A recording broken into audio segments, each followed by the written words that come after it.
welcome back to the den. If you've been with me for a while, you know we're in the season of being a real estate agent and documenting the real estate journey, and I'm glad to have you with me today. Now, you guys, this isn't for the seasoned real estate agent, this isn't for the seasoned realtor, but it's for the people who are trying to step in, new at it. You're kind of afraid, you need some answers, or you just want to get into a community with like-minded people. That being said, let's get into today's video. Now, you guys know I passed the real estate exam. The next thing you needed to do in order to be a real estate agent is to, number one, find a broker. You have to find a broker. You're not going to be able to be a real estate agent without being under a broker. That being said, if you had it in your mind that you wanted to be a real estate agent and you thought that you were going to be out there on your own at first, that's not how it works. So the next step after passing your exam is to find a real estate home. And guys, this is very important, so don't be afraid. Make sure you get out there and go interview, go talk to other brokerages around your area. Don't be afraid to ask questions, because at the end of the day, this is somebody that you're going to be working with, you're going to be partnering with. And a lot of people aren't going to tell you when you're getting into real estate or wanting to be a real estate agent is you're not going to be on a payroll for the most part. Most of the time, you're going to be an independent contractor. That means you're going to be working under a broker,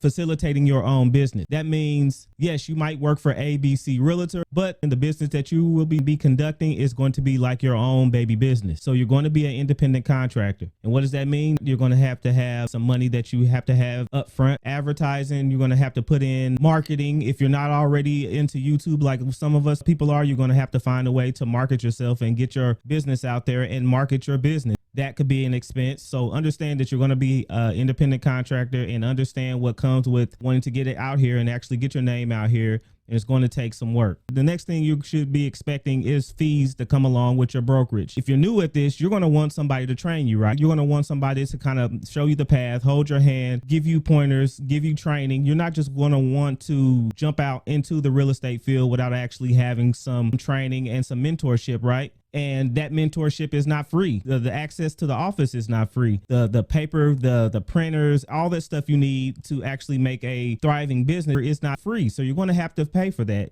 And that's where the fees come in. Office fees. Some office fees range anywhere to $50 to $150. I don't know. This is why you talk and move around with brokers and put your foot in the water to understand what some of those fees are. So expect the fees. The next thing to expect is your brokerage might want you to actually register with the city board or the NAR, the National Association of Realtors. Most people never understand what the difference is between a real estate agent and a realtor is. When you fill out your application to be a real estate agent, what do you see? You see salesperson associate, broker salesperson, but you don't see real estate agent. That's because real estate agent and salespersons are the same thing. Now, what's the difference between a real estate agent or a salesperson and a realtor is only that you are registered with the National Association of Realtors. You are a board member. That means that you are holding yourself to another standard, a board standard, and you agree to uphold to all their standards. That's what that means. But like every other board, you're going to have to pay a fee on top of that. Now, your city boards on top of that could range anywhere between $400 and let's say $1,200, depending on the size of the city. Get used to paying those things. Now, every brokerage doesn't require you to be in the NAR, but just expect to pay those fees. Now, the last thing to expect when you become a real estate agent is to have to continue to recertify to be a real estate agent. And what does that entail?